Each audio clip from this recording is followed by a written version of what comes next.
Start with the first question. In your opinion, how is it possible to end the war in Ukraine? I believe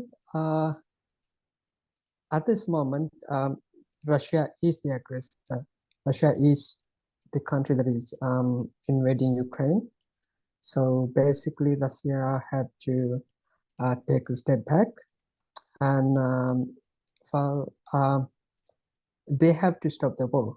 I mean, they have to stop the invasion, and I think it mostly comes to the Russia's responsibility if we going to stop the war. Okay. How do you think who provoked this conflict in Ukraine? Well, first of all, when we talk about provocation, we have to see whether it. Well, someone can say Ukraine trying to join NATO is a provocation, but is it a provocation enough to invade the country? That is the question. Well, I don't think being a sovereign nation, Ukraine have a right. They have the ability to join any international organization they would like to. And well, when you look at the historical background, it can be provocative to the Russia because Russia had a long-standing issue with the NATO and everything, mainly the Soviet Russia, but not this current one we have right now. But still, I don't think that is an excuse to invade Ukraine, because it's their right to join the country or join the NATO or any other organization, and it should have been discussed and dealt with diplomatic way rather than using brute force.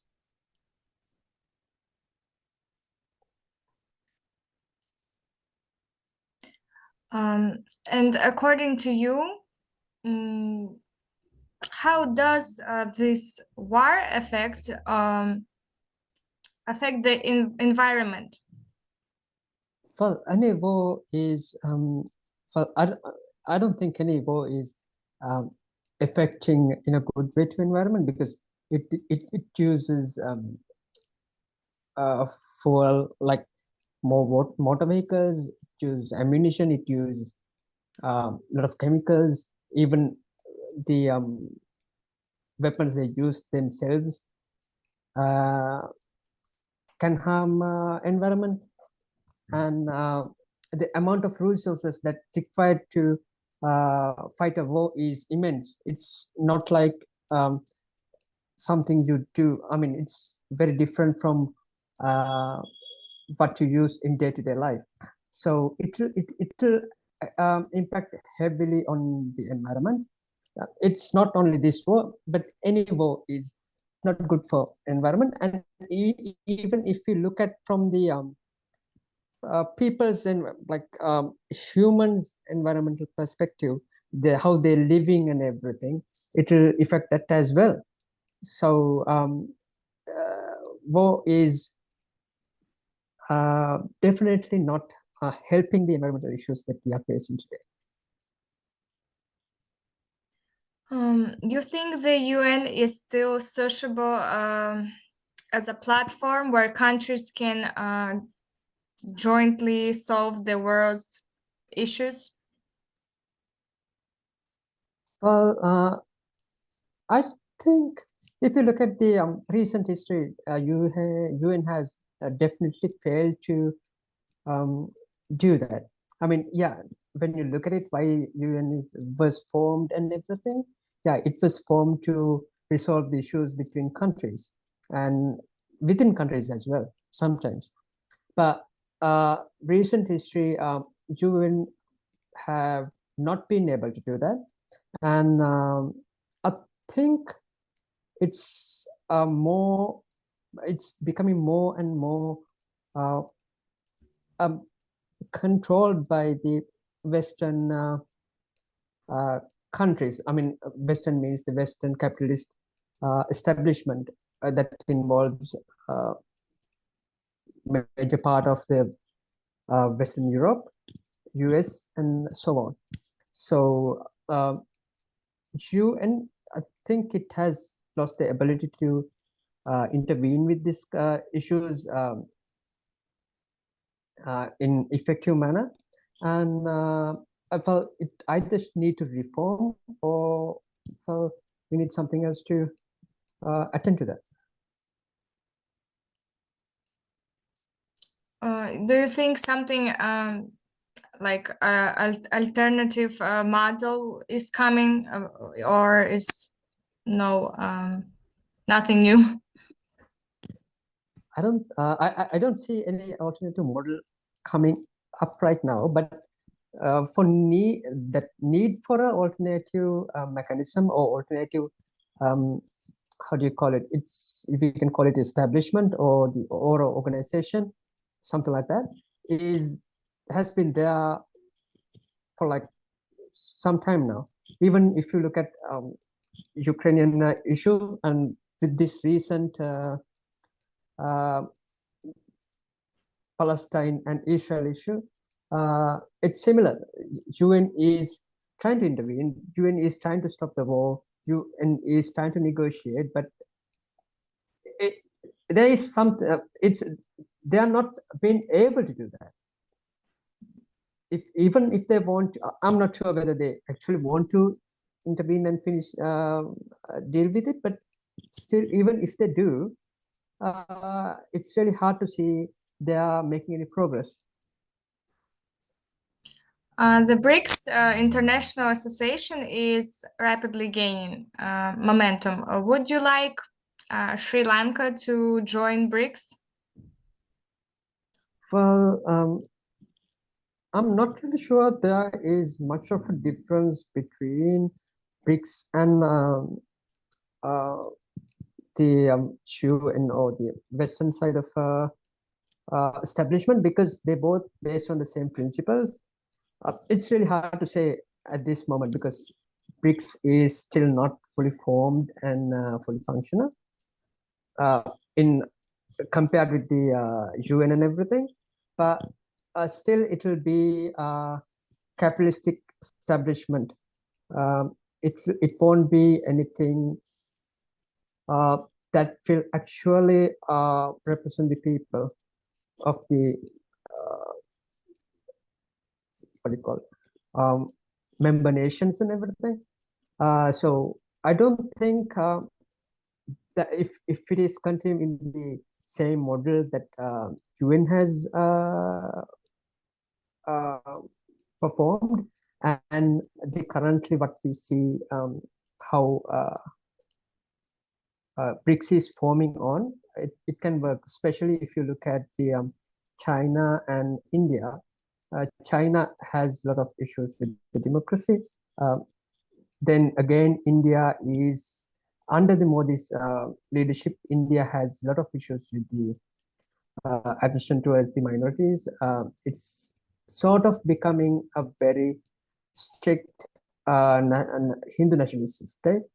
So being those two countries in the head chair of the BRICS, it is really hard to believe it will form into different, it will go into different direction. So, well, we actually need something or some sort of alternative from the UN, but I don't, it's really hard to see how BRICS gonna fill that gap. Well, I don't see yet the BRICS can fulfill the expectation of the people. And how can cooperation be strengthened between Russia and your country? I'm sorry. Let me check the question again. I didn't hear. How can cooperation be strengthened between Russia and your country? Well, I think Russia and Sri Lanka had some, in government to government, there is a lot of cooperation, um, but from the people's perspective, I mean, even if you look at Sri Lankan government today, it's a very authoritarian government, which is not, well, it is not a very people-centric. The policies they are bringing up is more and more capitalistic, and it currently ignores most of what people's needs. And if you look at how oppressive they are, um, currently it's really hard to even stand up and do a protest in the country. So, and I think Russian government is the same. It has a very authoritarian government, and so when you look at the government to government cooperation, they can, but how people of the country, how actually working class of the countries are being in cooperation, that is a long way to go. I think actually if we want to actually have a cooperation, like work together in two countries, it needs to be the people of the country. It needs to be the working class of the country that needs to be worked together. It's not the rulers, it's not the capitalist establishments or the small group of people that is wielding the power. What do you think will be the impact on the world economy of the confrontation between the West, USA, and the European Union, and the East, China and Russia? I don't think it will end up. I don't see any way it can do any good to the world economy, because current economic system, I don't think capitalist system can do any good anyways. But still, even even in the current context, more trade rivalry, more confrontation in these two camps will bring more. It will make it harder to global system run smoothly. And if you look at how US imposed trade bans on China several years ago, it didn't affect very good to the global economy. Even in the current situation, I don't think any rivalry, any confrontation can affect the world economy in a good way. I mean, at the end of the day, most of the those who will be suffer the most will be the poor working class people in the not only in the West but also in the China, Sri Lanka, like developing countries, and the so-called developed countries as well. If you look at the Western countries, even though they say they are developed and everything, if you look at past several months, or if you look at like a year back, there had been so many protests happening. That is by the working class, not from the ruling capitalists.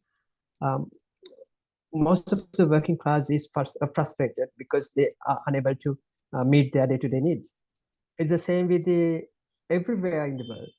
So more confrontation and more issues between countries,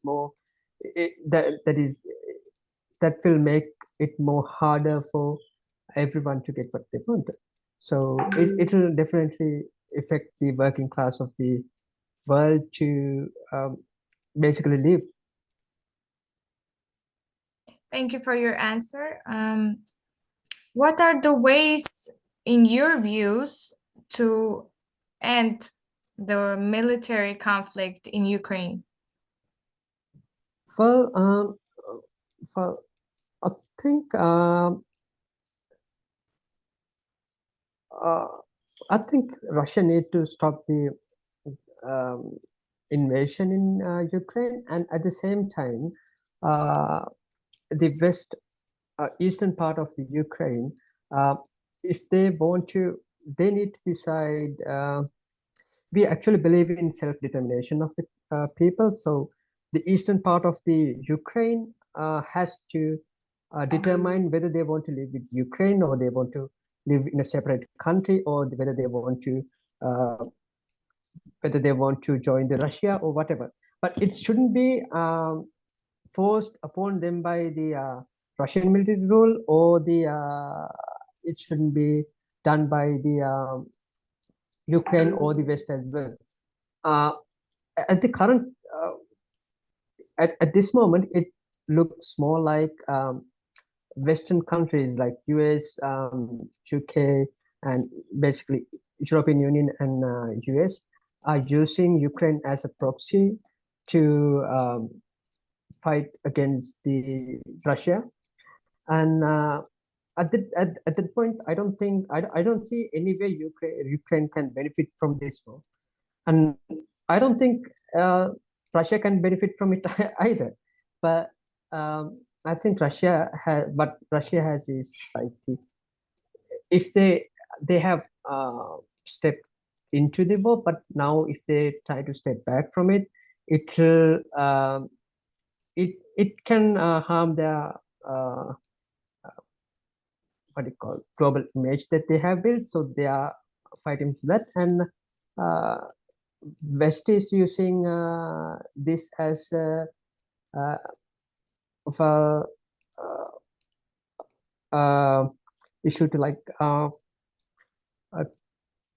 corner the Russia into get the Russia into a corner. So I think there is a huge responsibility and huge part that needs to be done by the Ukraine to understand what is actually happening, and they also need to come to a table and negotiate with the Russia about what should be the solution for western part of the Ukraine, and they need to understand that those people also um, have their choice to what to do, how they need to be governed.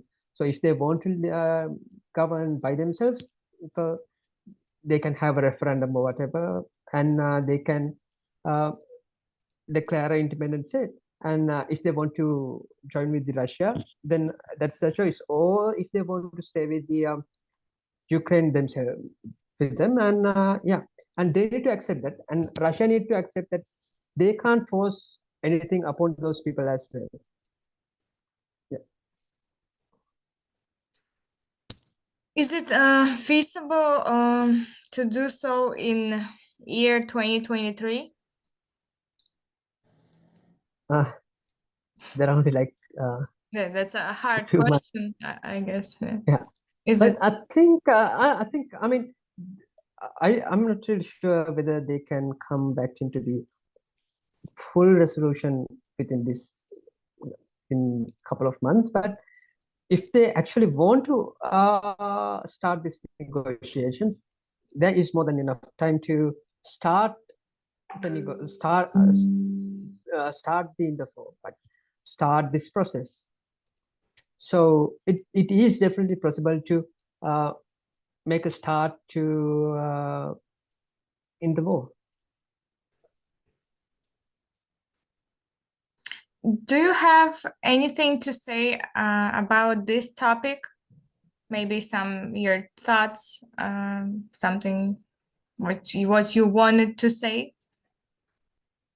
Well, I believe I think Ukrainian people need to understand what is happening to them. Well, yeah, they have been used by the Western establishment, capitalist establishment, as a vessel to fight against Russia. And at the same time, Russia need to understand that there is no gain in this war. they both need to um, come into terms and start negotiating to win this war. I mean, none of them will be going to get any benefit from this, even though US or the Western countries will provide money to money and weapons to fight the war to Ukraine inside. They won't come and fight for them. Those people who will die and those everyone who will die, the destruction only be have. Sorry, I think it got disconnected. Yeah, it was disconnected, yes. So even though Western establishment provide Ukraine weapons, money, and all the support, those who will fight the sons and will be the sons and daughters of the Ukraine. Everyone who will die from the will be Ukrainian, and even in the other side, it will be the Russians. So they need to understand that there is nothing they can gain from this war, and actually start to negotiate. I mean, what else? What if you look at the if you look at it realistically, what else there is? Like, it's really clear that Russia won't be. It will cost a lot to Russia if they want to fully conquer the Ukraine, and for Ukraine to continue this war, it will cost heavily for Ukraine as well. So the situation is only realistic situation is coming to terms and in this war. Thank you very much for your opinion. Thank you for having.